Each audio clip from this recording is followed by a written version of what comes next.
이 하이브리드 전쟁은 총칼 싸움이 아니에요. 네네. 이거는 지금 예. 이제 눈에 보이지 않는 예. 이제 전쟁을 하는데 가장 쉽게 할 수 있는 게 바로 선거를 장악을 하게 되면은 공산 국가에서 민주주의 국가를 장악하는 한 가지의 방법 중에 하나입니다. 저는 이제 제가 거의 1세대 첫 스타트라고 생각을 하는데 2020년 4월 15일 선거 이후에 4월 17일 날 민경욱 의원님 그 연수구 을 있잖아요.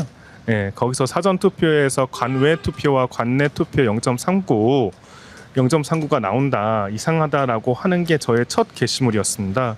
그러한 게시물을 제가 커뮤니티에 썼고 그러한 것들이 퍼져서 그 당시에 이제 민경욱 의원님한테 네. 도달하게 된 거죠. 예, 그래서 민경욱 의원님이 그걸 보고 재선거 그 소송을 마음을 네. 붙이신 거죠. 저는 이제 그때 2020년 4월 15일 선거 때부터 시작을 해서 이제까지 그 전산 조작 그 한 가지만 연구를 했습니다. 네네. 그러니까 대부분 많은 사람들이 여러 가지 증거들이 있잖아요. 네. 이제 오프라인에 이제 이상한 투표지라든지 동가리도 있고 예, 뭐 배추잎 투표지라든지 하는 네. 여러 가지 그런 것들도 눈에 보이는 것들도 있지만은 저는 그냥 오롯이 처음부터 끝까지 저는 전산 조작 하나만 네. 연구를 한 겁니다. 그래서 어떻게 전산 조작이 이루어졌고 하면서 그 당시에 제가 4월 15일 선거를 하면 그 데이터를 보면서 특이한 점을 발견을 해요. 그 팔로더 파티라는 네. 암호 모닝을 발견을 했다라고 해가지고 한간에 네. 큰 이슈가 됐었잖아요. 네. 네네. 그래서 그게 쉽게 얘기해가지고 전산 조작의 흔적이거든요. 제가 팔로더 파티라는 거를 발견을 했다라고만 하고 네. 그게 누가 언제 어떻게 그런 거를 할 수가 있느냐에 대해서는 설명이 없으니까 이거를 쉽게 듣는 사람 입장에서는 또 그게 중국 공산당 네. 구호였잖아요. 네, 맞습니다. 그러다 보니까 이건 음모론 아니야라고 쉽게 단정을 해버리는 거예요. 근데 제가 증명하고 싶었던 거는 팔로더 파티라는 그 문구가 맞다 틀리다가 아니고 네. 그 전제 사실이거든요. 그 전제 사실이 뭐냐면은 이게 전산 조작이 있었다. 전산 조작을 통해서 이루어진 데이터라는 걸 증명을 하고 싶었던 거예요. 그 전제 사실, 바로 전산 조작이 있었다라는 걸 저는 증명을 하고 싶었던 거고 네. 한마디로 배고팠다. 배고파서 먹은 거지 그냥 먹은 게 아니다라는 걸 보여주는 전산 거죠. 조작했다.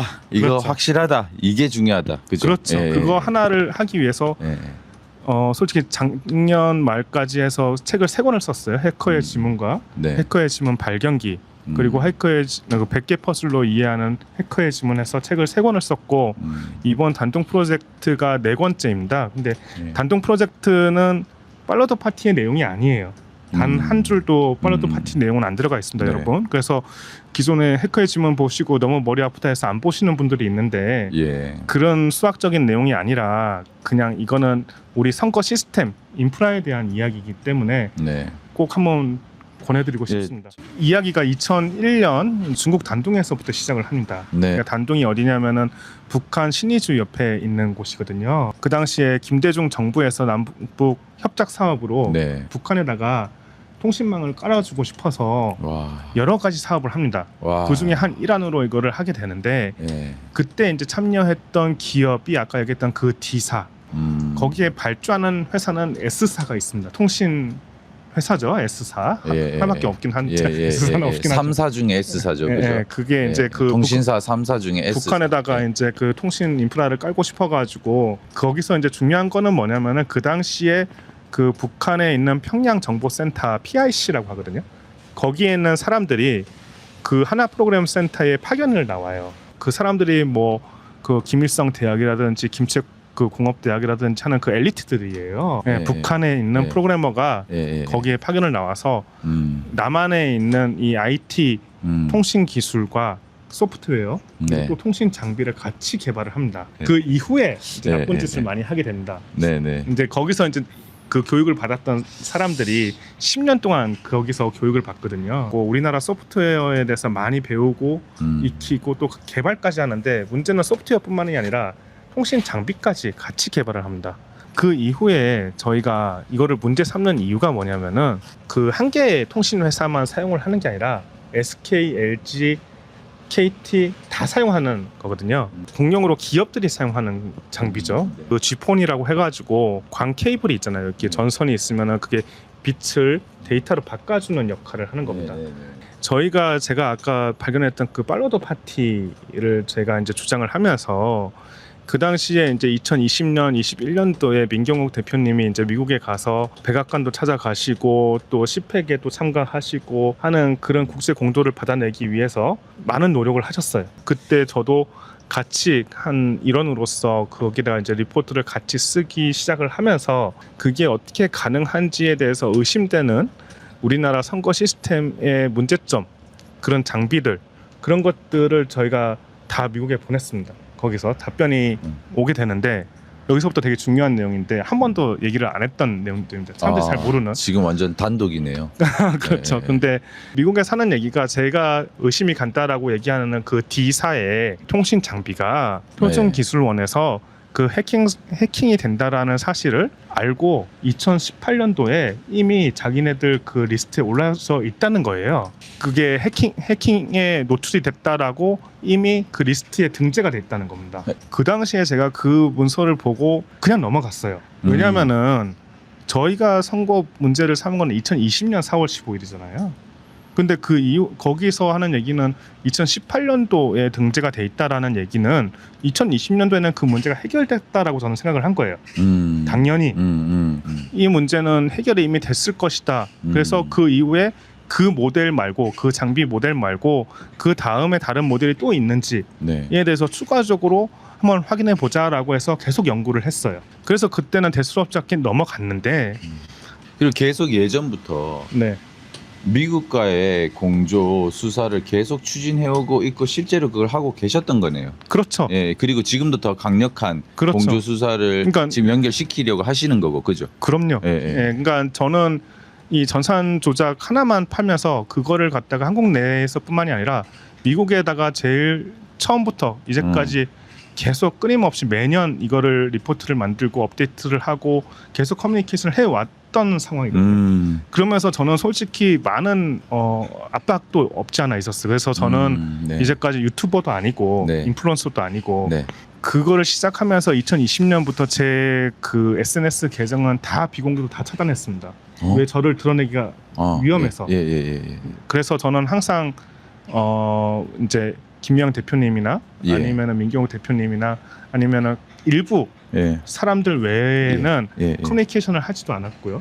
한국의 이 부정선거에서 일하시는 분들도 드러내면서 활동을 하시는 걸 아예 멈추셨군요, 그죠? 그때 처음부터 아예 안 했죠. 그러니까 저는 솔직히 책을 3권이나 쓰고 또 그 당신의 한 표가 위험하다라는 다큐멘터리도 만들고 또 배춧잎 출생의 비밀이라는 애니메이션도 만들고 했었습니다. 근데 솔직히 우리나라에서 저희 김명 대표님과 저희들만큼 책도 많이 내고 영화랑 애니메이션까지 하는 사람은 없잖아요. 한두 편은 있어도. 근데 이제 그런 거를 하면서도 저는 그런 뭐 기념 행사라든지 출판회라든지 그런 데도 안 나갔어요. 심지어 MPK에 있는 그 사무총장님이나 사무국장님도 올해 최근에 제 얼굴을 처음 봤습니다. 저는 김명 대표님과만 커뮤니케이션을 하고 그동안은 아예 저는 왜냐면은 이걸 통해서 제가 어떤 무슨 사익을 추구하거나 제가 뭐 유명인이 되거나 그런 목적이 전혀 없었거든요. 그래서 단지 이거를 갖다가 사람들한테 알리고 어떻게든 국제 수사를 이끌어내고 하는데 좀 일조를 하고 싶다. 오직 그거 하나만으로 이제까지 왔기 때문에 뭐 그래서 저에 대해서 모르는 사람들이 너무 많은데 이번에는 제가 어쨌든 용기를 내서 제가 부득이하게 이제 제 모습을 드러내고 이렇게 활동을 하게 됐습니다. 저희가 미국이랑 그런 얘기를 계속 매년 업데이트를 하면서 커뮤니케이션을 계속 해왔잖아요. 그리고 그 D사에 대해서 계속 문제점을 제기해 왔어요. 그 이후에 이제 기적이 일어납니다. 2022년 3월달에 미국에 있는 국토안보부 산하에 사이버 보안국이 있습니다. 그 사이버 보안국에서 그 장비 2018년도에 취약점이 드러난 그 장비에 대해서 금지 명령을 내려요. 이례적으로. 지금 당장 전원선을 뽑아라라고 얘기를 해요.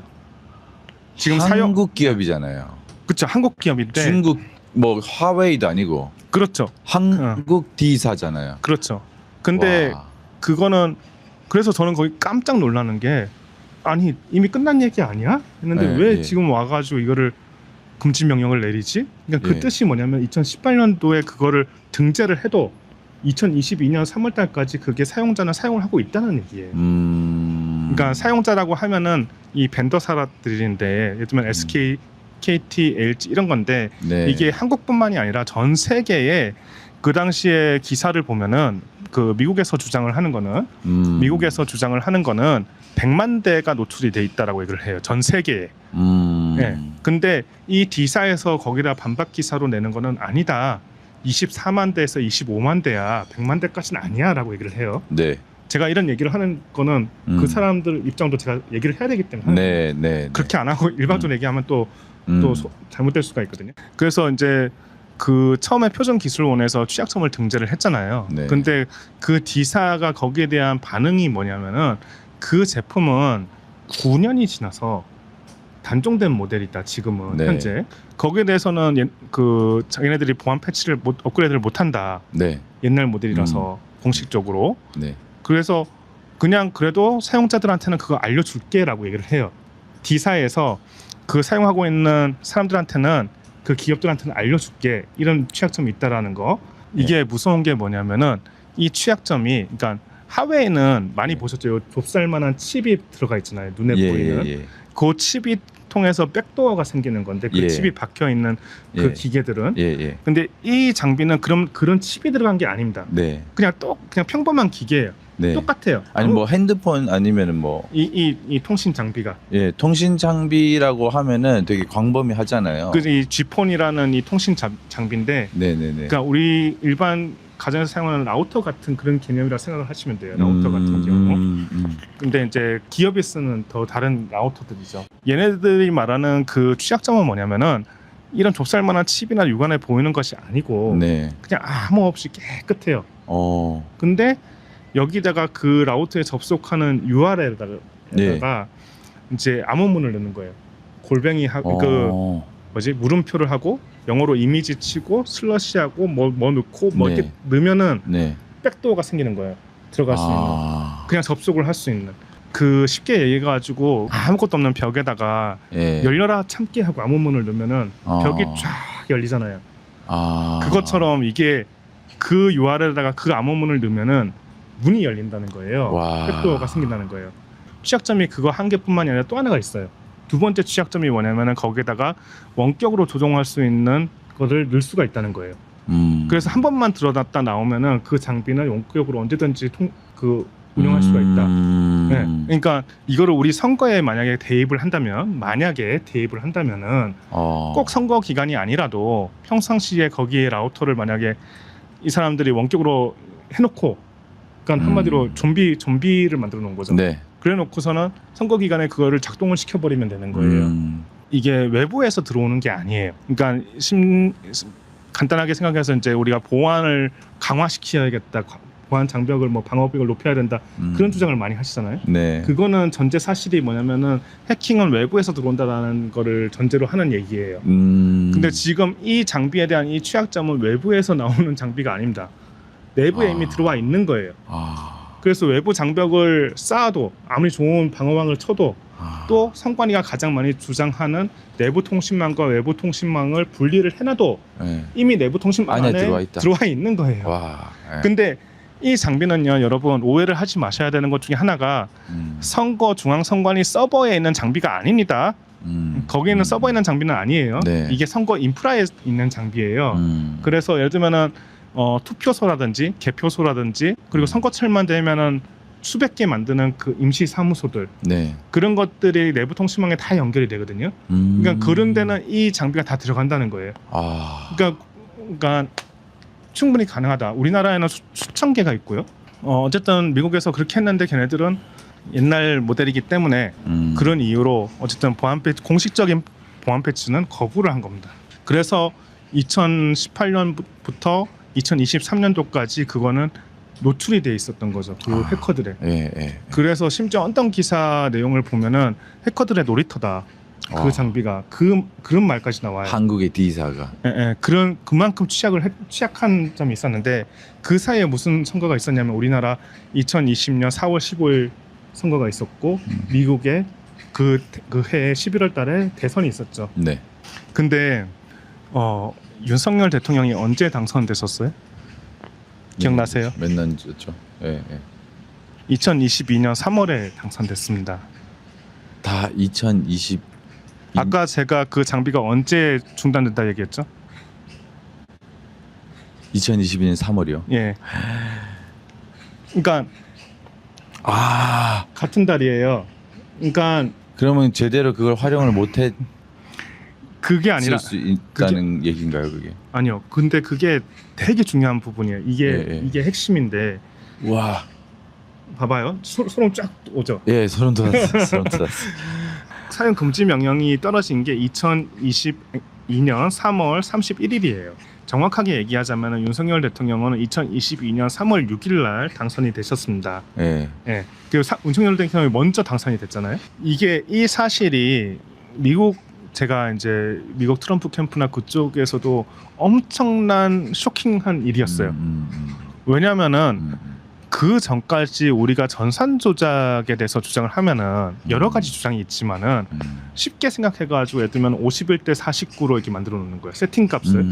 그러면 뭘 하든 상관없이 그냥 그 세팅 네. 값으로 결과가 나오면 우리는 무조건 진다. 네. 그렇게 생각하는 게 가장 첫 번째 생각이잖아요. 대부분 네, 사람들이. 예, 예. 근데 그런 게 아니라는 거죠. 이 얘기는. 만약에 그런 식의 세팅 값이었으면은 전산 조작을 만약 했을 때 그런 식의 세팅 값이 있었다면은 윤석열 대통령은 졌어야 맞는 거죠. 네. 예. 근데 윤석열 대통령은 0.7% 차이로 간신히 이겼다라고 자기가 왜 이렇게 조금 이겼지라고 의아해 하셨잖아요. 네. 그래서 뭐가 잘못된 거 아닌가라고 이렇게 의심도 많이 하셨고 이 전산 조작은요. 제가 간단하게 제가 설명을 해드릴게요. 네. 한마디로 통합선거인 명부를 조작을 하는 겁니다. 보시면은 예를 들면 100명의 투표자가 있어요. 100명이 있어요. 여기 지역에. 근데 조사를 해보니까 그중에 50명만 한 투표를 할 것 같아요. 네. 그 투표율이 50%가 나오는 거죠. 네. 근데 그 50명 중에서 30명은 국민의힘을 찍고 네. 20명은 민주당을 찍어요. 네. 근데 만약에 민주당이 여기서 이기고 싶으면 몇 표가 더 필요하죠? 11개. 예. 11표가 예. 필요하잖아요. 최소. 예. 그러면 만약에 바로 그 지점에서 11표를 만약에 가짜로 넣는다면은 네. 총 투표자가 61명으로 늘어나는 거예요. 네. 그러면 투표율이 50%에서 60%로 확 늘어나잖아요. 맞아요. 그러면은 그게 사람들한테 의심을 받거든요. 네. 그러니까 거기다가 가짜 선거인 명부에다가 넣어가지고 그 11표만큼 선거인 명부를 뻥튀기를 하는 거예요.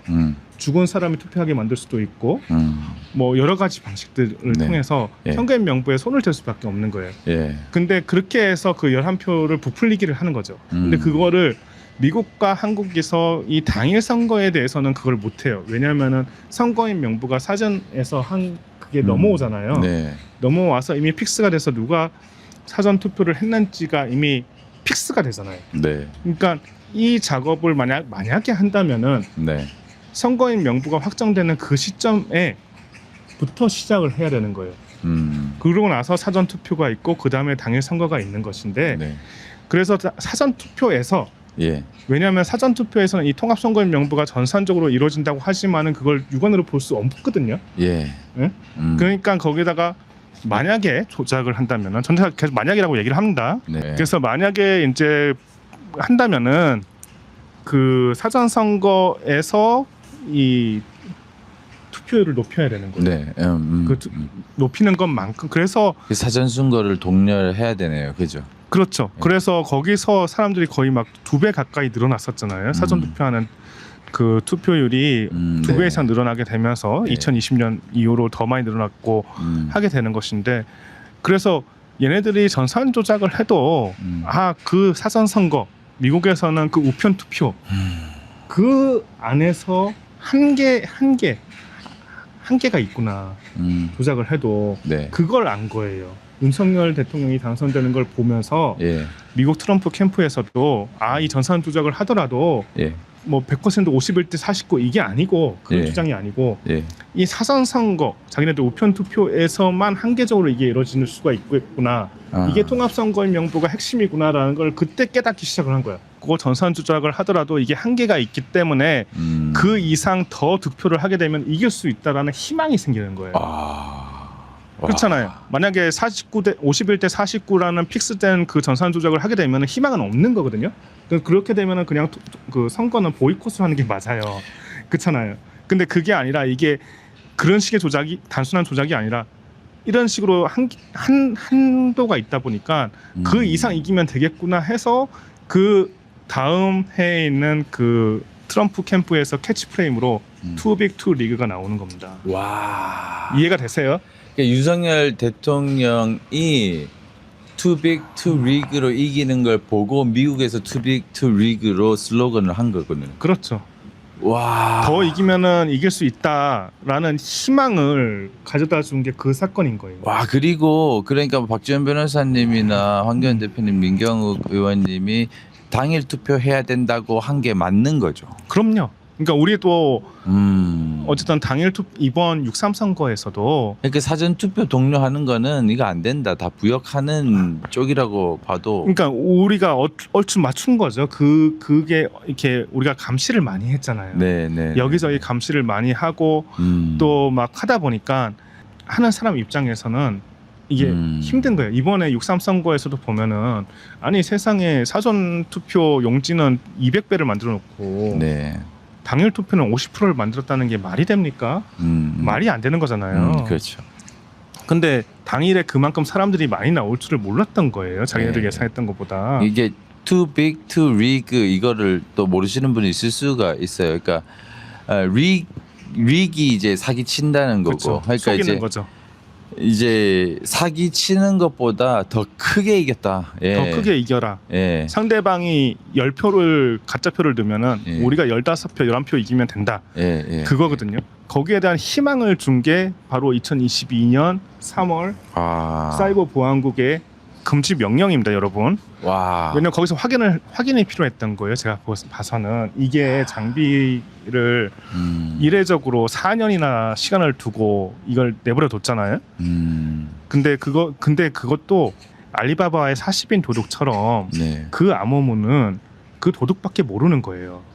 그러니까 물음표하고 이미지하고 그걸 URL에다 넣으면 백도어가 생긴다. 그거는 네. 설계자밖에 모르는 거예요. 그러니까 그러한 내용들을 종합을 해서 뭐 투빅 투리그 그 얘기까지 이 책에는 없지만은 우리나라 선거 얘기만 저희가 적은 거고 미국 선거 얘기는 안 넣었습니다. 근데 네. 그래서 책이 없는 내용이니까 제가 얘기를 한 거고 중요한 내용 중에 하나가 아까 그 D사가 이게 9년 된 모델이라고 얘기를 했잖아요. 네네.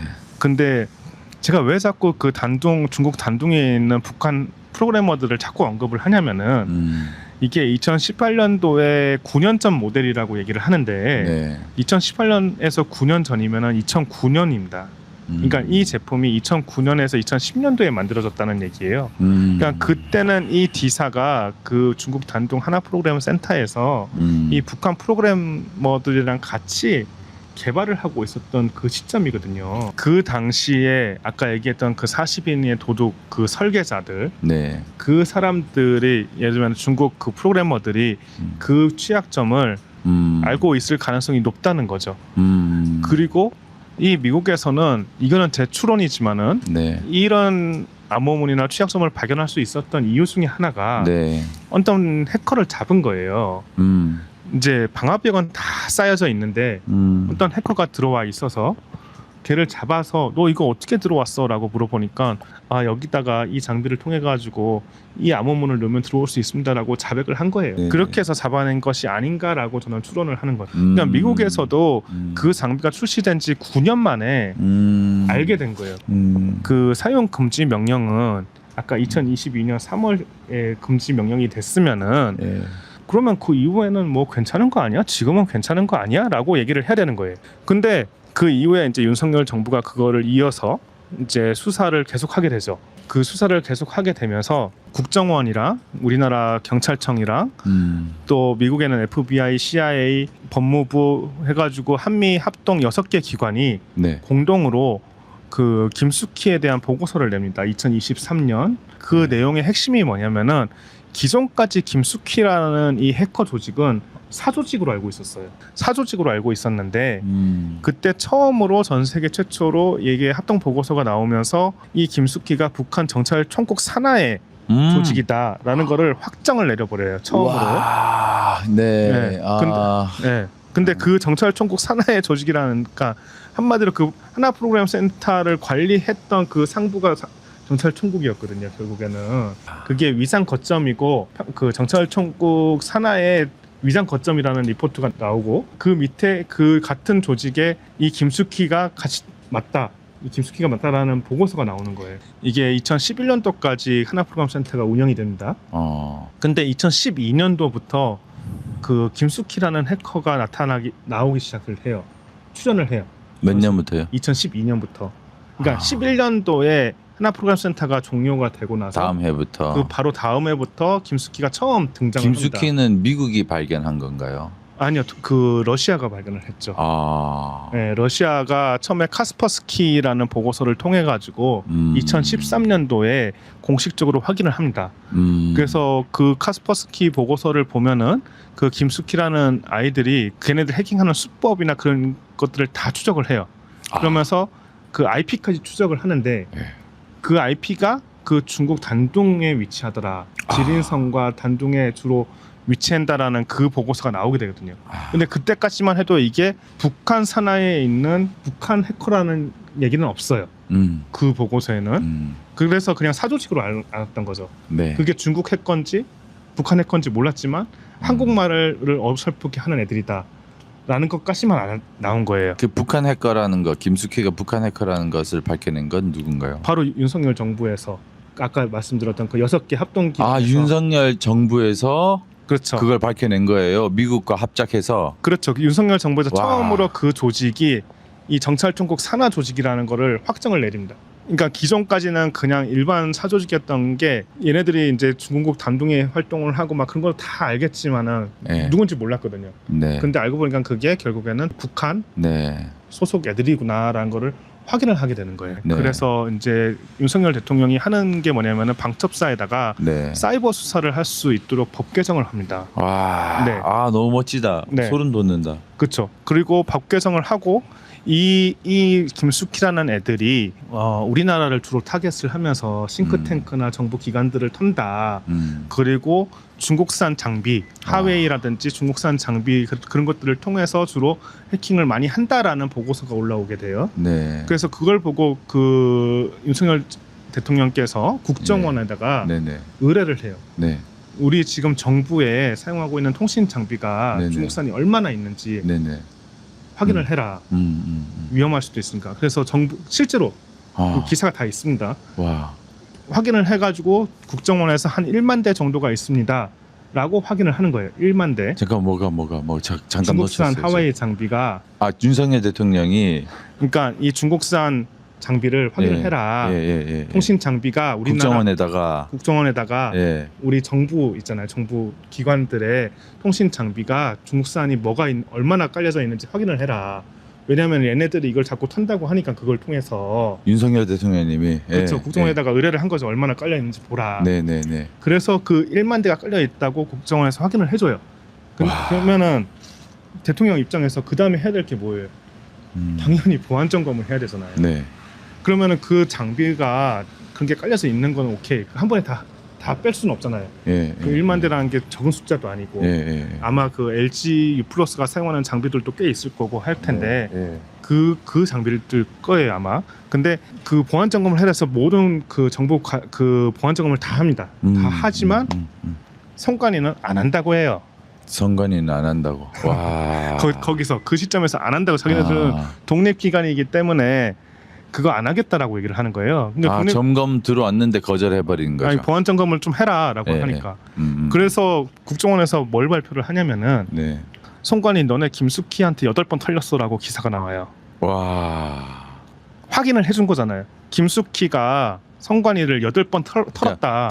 그러면서 그때 이제 감사원에서 그 감사가 같이 들어갔고 그 뭐 가족 회산이 하면서 막 채용 비리 터지고 막 했었잖아요. 네. 그러니까 이제 그 걔네들이 울며 겨자 먹기로 조금 이제 하겠다라고 한 게 그 2023년도 6월 달쯤에 보안 점검에 이제 응하기 시작을 한 겁니다. 아. 근데 그래서 그때 1, 2, 3, 4 이런 게 나온 건가요? 그렇죠. 보안 점검에서 들어가서 보니까 국정원에서 이제 선관위가 투개표 조작도 가능하다.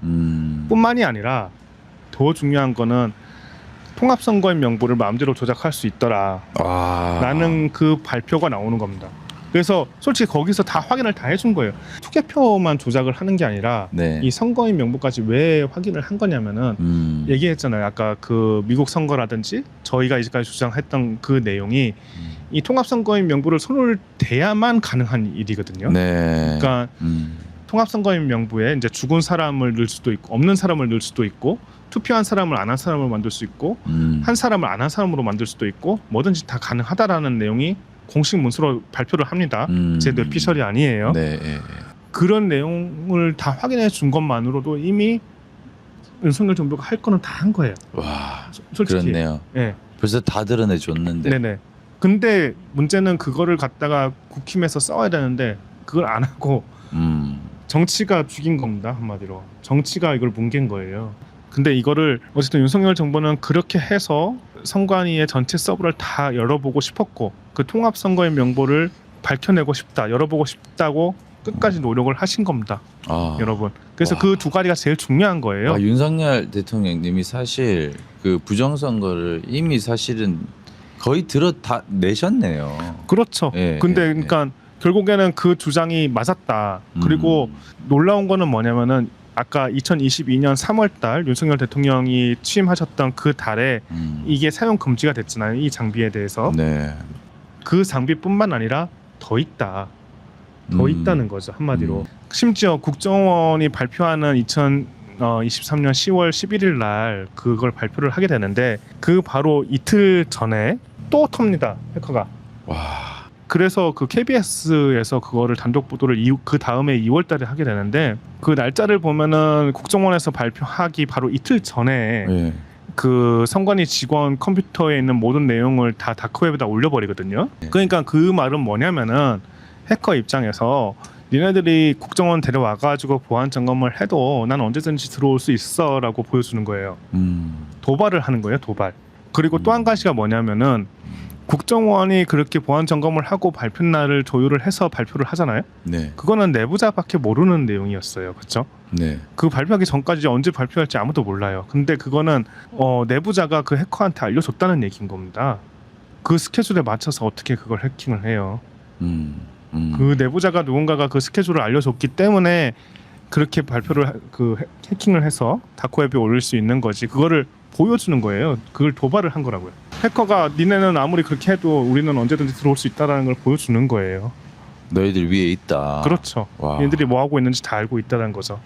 이런 거예요. 우리나라 그 LG 플러스가 그 털렸잖아요. 네. 털려가지고 3TB가 이제 나오기 노출이 되기도 하고 네. 그 이후에 이제 그 SK나 KT 3사 다 털렸습니다, 여러분. 근데 생각을 해보면은 다 해커가 일일이 해킹을 하는 게 아니에요. 다 방어막이 달고 다 다르잖아요.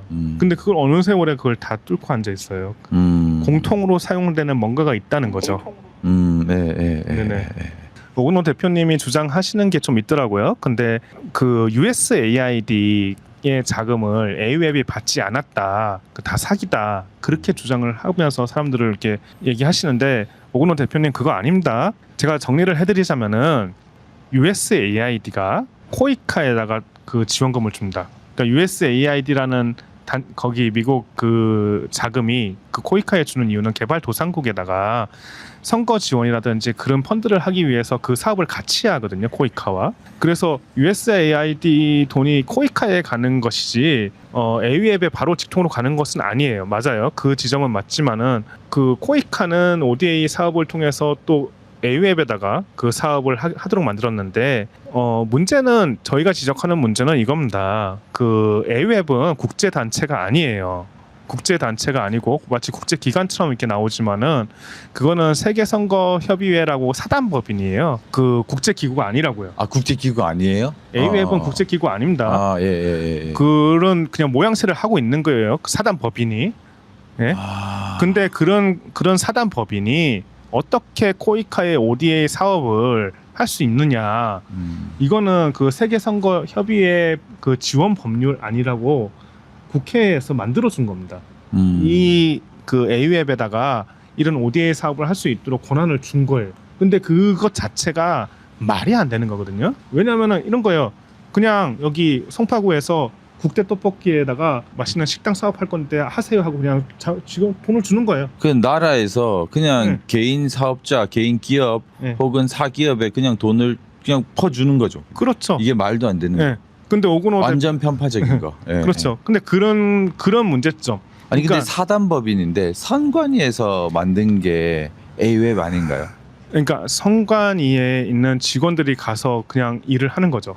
그거를 갖다가 사람 넣어주고 다 넣어주고 뭐 이 사업해라 저 선거 사업하라고 돈을 주는 거예요. 코이카에서 그 ODA 사업을 하도록 만들어준 거예요. 포장은 마치 막 무슨 국제기구 뭐 국제 막 뭐 하는 것처럼 보이지만은 절대 그런 기관 아닙니다, 여러분. 그거에 대해서 문제점을 우리는 삼는 거예요. 그 USAID라는 돈이 그 목적이 선거를 지원하기 위해서 코이카한테 주는 돈이고 코이카는 그 돈을 받아서 A웹에다가 그 사업을 하도록 ODA 사업을 하도록 해주는 겁니다.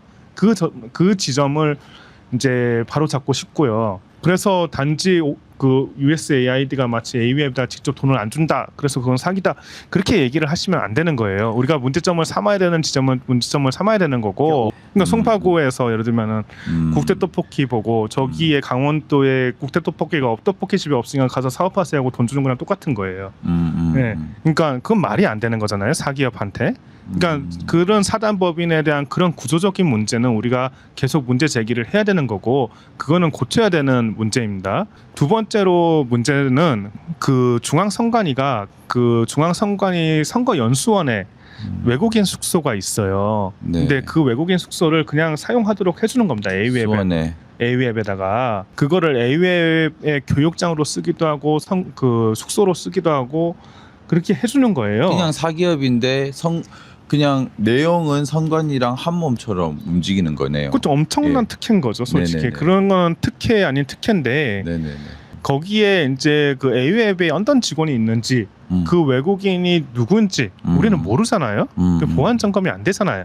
네. 근데 그런 사람이 그 선거연수원도 선거 중앙 선관이랑 그 통신이 내부 통신이 연결이 돼 있다고 합니다. 그렇게 얘기를 해요. 그래서 그러면은 그 선거연수원에 그 외국인이 누가 들어가가지고 컴퓨터 열어가지고 선거 중앙 선관위에 접속할 수 있는 거 아니야? 그러면은 보안에 문제점이 생기는 거 아니야? 라고 우리는 문제 제기를 하는 거예요. 근데 그 문제점을 제기를 하니까 그 선관위에서 네. 거기다 제대로 된 해명을 하지 않고 네. 그 선거 그 연수원 건물을 네. 그냥 철거를 해버렸습니다. 작년 12월에 그냥 철거를 해버렸어요. 네. 그러니까 그게 더 의심이 되는 거예요. 특히 이제 외국인들이 드나들었다라는 것은 뭐 드러난 건가요? 그렇죠. 네. 그게 2020년 특히 이제 2020년 4월 15일 그때 선거 때 우리 네. 코로나 시즌이었잖아요. 네. 그래서 그 코로나 시즌에 그 외국인 숙소를 그 외국인 수용소로 사용을 했습니다. 선거연수원은. 예. 그래서 그 선거 기간에 그 외국인이 누가 거기 머물렀는지 선거 기간에도. 예. 그거를 좀 밝혀달라 리스트를 달라라고 하는데 그거를 헌재에서도 허가를 안 맞아요. 우리 해줬잖아요. 코로나 기간 때 선거가 있었어요. 네네. 그때 외국인도 머물렀었고 그렇죠. 외국인 숙소를 썼었고 그렇죠. 그때 어떤 외국인이 머물렀었나 선거 그렇죠. 기간 중에 그렇죠. 밝혀달라고 했는데 기간이든 그 전후로 해서 예, 누가 예. 거기를 들락날락 했는지 밝혀달라고 그걸 했는데 선관위에서는 확인을 제대로 못했어요. 그때 선재에서도 아마 그걸 다퉜을 거예요. 아마. 그러게요. 선거연수원에서는 사실 아무나 들어가면 안 되는 곳인데 왜냐하면 그게 내부 통신망이 연결돼 있을 수도 있기 때문에. 그러니까 네. 아무나 재우면 안 되는 곳이죠. 그렇죠. 그래서 그거는 선관위 직원도 아니고 사단법인에 누가 어디 뭐 하는지도 모르고 한 사람들을 갖다가 거기에 들어가서 사용을 했다는 것 자체가 문제가 되는 겁니다. A웹은 이제 그런 뭐 프로그램이나 그런 걸 만든 게 아니라, 그러니까 선거를 지원하는, 그러니까 해외 개발도상국에 선거 시스템을 수출하는 기업인 거죠. 이제 그래서 A웹을 사람들이 얘기를 할 때 가장 많이 얘기하는 게 미루 시스템 얘기를 많이 해요. 근데 미루 시스템은 해외에서 예를 들면 콩고나 다른 나라에서 문제가 된 시스템인데 전자 투표기거든요. 근데 그 투표기는 한국에서 사용하는 장비는 아닙니다. 그러니까 그거는 국제 부정 선거에서 사용되는 장비로 문제가 되는 것이지.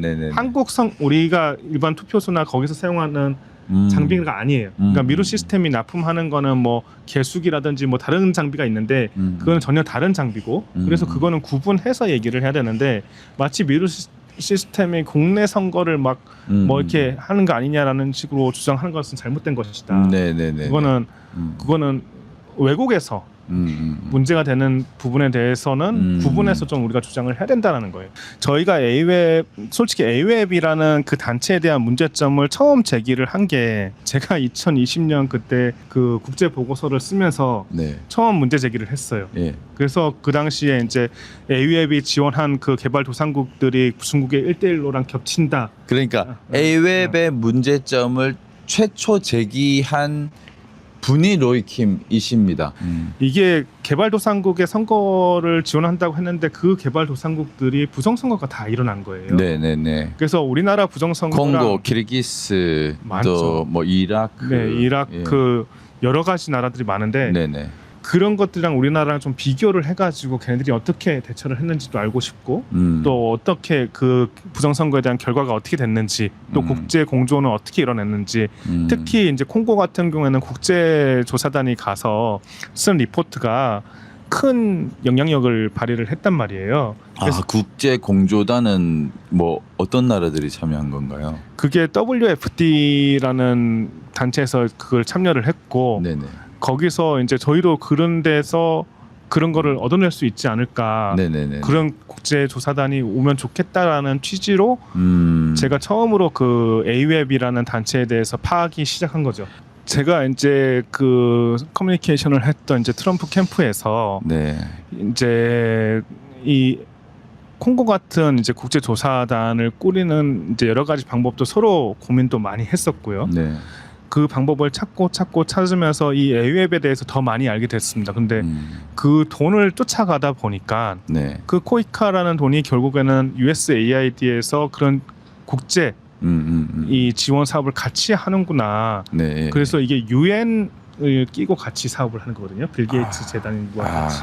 근데 그렇게 갑자기 커져 버리니까 너무 이게 약간 커지잖아요, 판이. 네네. 그리고 막 갑자기 빌 게이츠가 막 나오고 하니까 이걸 건드려도 되나 하면서 막 고민을 많이 하고 했었는데 그리고 그것뿐만 아니라 클린턴 재단에서 이거를 가장 크게 밀었던 사업입니다. 클린턴 재단이 출발점이에요. 이 A웹은. 그러다 보니까 그거에 대해서 막 건드리다가 그때 처음으로 제가 이제 그 USAID가 그 돈이 들어온다라는 얘기를 하니까 야 그러면은 문제가 미국에 있는 건데 그거는 우리가 못 도와준다라는 얘기까지 들었었어요. 제가 그 당시에. 네. 왜냐면 USAID 돈으로 그걸 하는데 그게 결국에는 그 국무부 산하도 돈이고 그럼 자기네들 문제인데 그거를 우리가 어떻게 우리가 문제 있다는 거야? 그렇게 돼버리는 거예요. 그러면서 막 어떡하지라고 막 고민을 하는 찰나에 좌파 정권에서는 그렇겠죠. 아니요 예. 트럼프 정부에서도 마찬가지고. 그래요? 예, 그러니까 저는 와. 트럼프 정부에서 커뮤니케이션을 하기 때문에 트럼프 오. 정부에서 처음에 그 리포트를 받아보고 반응이 뭐냐면은 야 USAID가 국무부 산하의 펀드고 우리 그 의결권으로 하는 건데 이게 그러면은 그 원천 문제점이라면은 우리 문제인데 그걸 우리가 어떻게 도와달라는 거야. 그렇게 돼버리는 거예요. 근데 USAID가 완전히 좌파 단체에서 돈을 막 뿌리고 있는 거 막 그 뭐냐 팔레스타인에 막 돈 주고 네. 막 그런 것들이 다 들켰잖아요. 그렇죠. 이제 그러면서 그게 이제 들키기 시작한 거죠.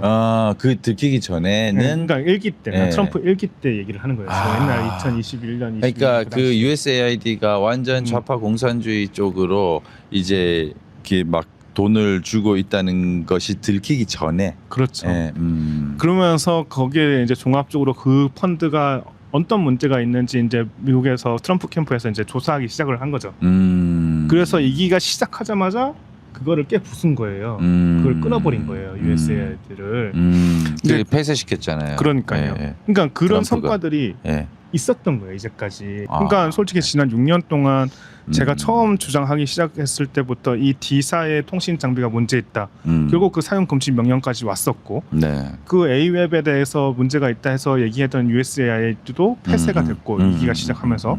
그러니까 그렇게 뭔가 진척은 있어요. 네. 진척이 있다. 어쨌든 그런 게 그냥 없는 게 아니다. 네네네네. 그런 국제 공조라는 것은 네네. 우리가 계속 노력을 하고 있고 뭔가 진척이 있고 이게 미국이 와서 대신 싸워주는 게 아닙니다. 네네네. 항상 저희가 이제 얘기를 저쪽에서 하는 얘기가 뭐냐면은 예. 니네 문제는 니네가 해결을 할 수가 있어야지 네네. 자네들이 대신 싸울 수는 없다. 네네. 단지 도와줄 수는 있다. 네. 이렇게는 얘기를 하거든요.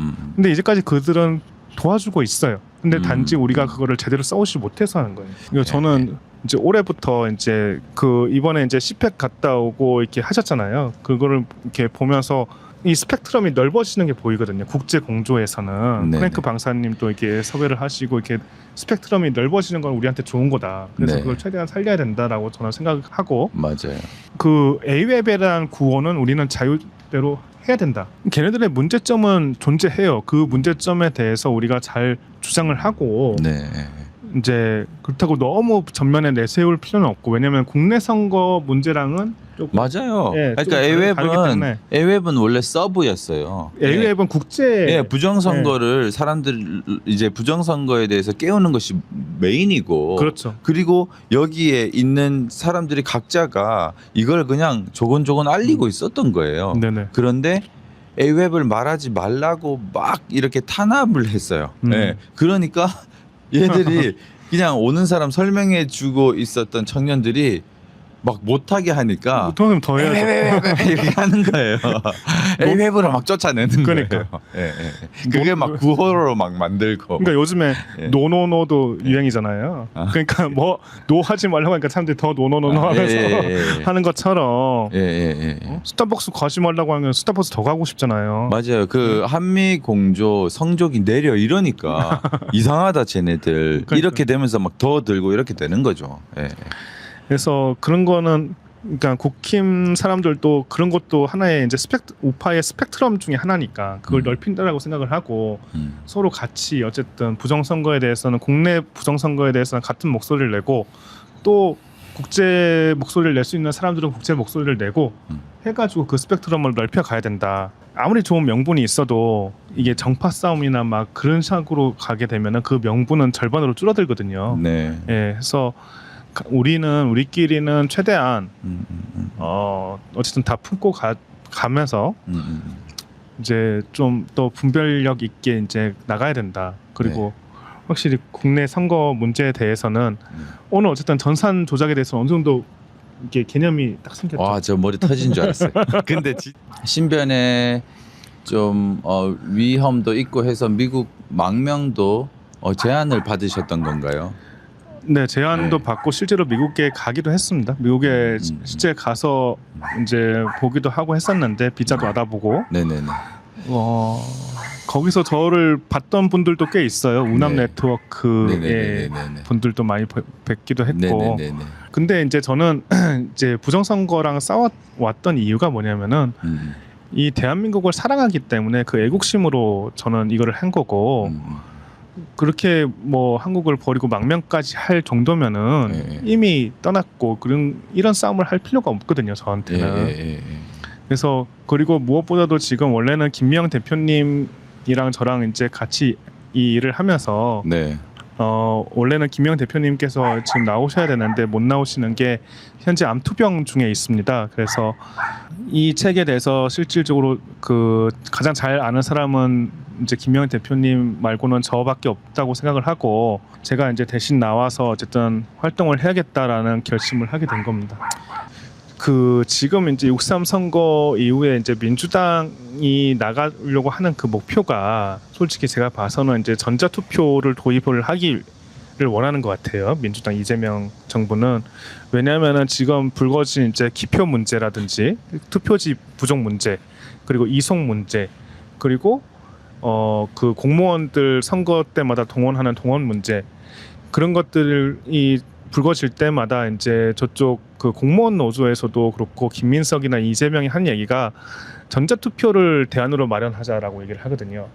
근데 그 전자투표를 도입을 하게 되면은 그때는 정말 이거는 마음대로 할 수 조작인 거죠. 그렇죠. 20년 동안 베네수엘라처럼 정말 독재 정권이 시작이 되는 겁니다, 여러분. 그게 그 전자투표를 도입해가지고 기표 문제, 투표 용지 문제, 공무원 뭐 동원 문제 이런 것들이 해결된 것처럼 좋아 보일 수도 있겠지만은 거기에 속아 넘어가면 안 됩니다. 어쨌든 사전 투표는 무조건 없애야 되는 부분이고 네. 만약에 본 투표를 이틀 한다라고 하면은 굳이 그렇게 할 필요가 있나 싶어요. 그러니까 그 이유는 단 한 가지 그 투표율 때문이잖아요. 사람들 투표를 더 많이 하기 위해서. 대만도 네. 당일 투표로 끝냅니다. 그러니까 하루 투표 그죠? 그 어떤 나라가 그 이틀 동안 투표하는 나라가 세상에 어디 있어요? 그러니까 시스템적으로 아무 문제가 없어요. 그러니까요. 예. 그 어차피 투표할 사람은 하루만 줘도 다 투표하고 또 투표함이 보관돼야 되고 사람들 그렇죠. 시선에서 없어지고 그러면은 무결성이 또 문제가 되는 겁니다. 예. 어쨌거나 전자투표만은 끝까지 막아놔야 되고 사전투표는 무조건 폐쇄가 돼야 됩니다. 하지만 사전투표와 선관위를 이제 없앤다고 해서 박수만 칠 일은 아니고 그들이 원하는 전자투표 하나만은 꼭 막아내야 되는 게 우리의 마지막 사명이라고 생각합니다. 그동안 제가 뭐 용기가 부족해서 못 나온 건 아니고요. 우리가 부족한 거는 용기가 아니라 용지가 부족하잖아요. 용지 안 부족해요. 저 있더라고요. 그러니까 우리나라는 그 어렸을 때 저도 딱지치기하고 놀았거든요. 종이가 많은 나라입니다. 이게 용지 있는데 안 줬다고 지금 드러났잖아요. 그러니까 그 더 나쁜 거죠, 그거는. 알겠습니다. 오늘은 여기까지 할까요? 어쩌다가 용지가 부족한 나라가 돼버렸습니다. 거짓말이 너무 판을 치는 세상이 돼버렸습니다. 오늘 나와주셔서 너무 감사하고요. 또 아닙니다. 앞으로 더 힘써 주십시오. 예, 고맙습니다. 감사합니다. 예, 고맙습니다. 감사합니다. 네. 예.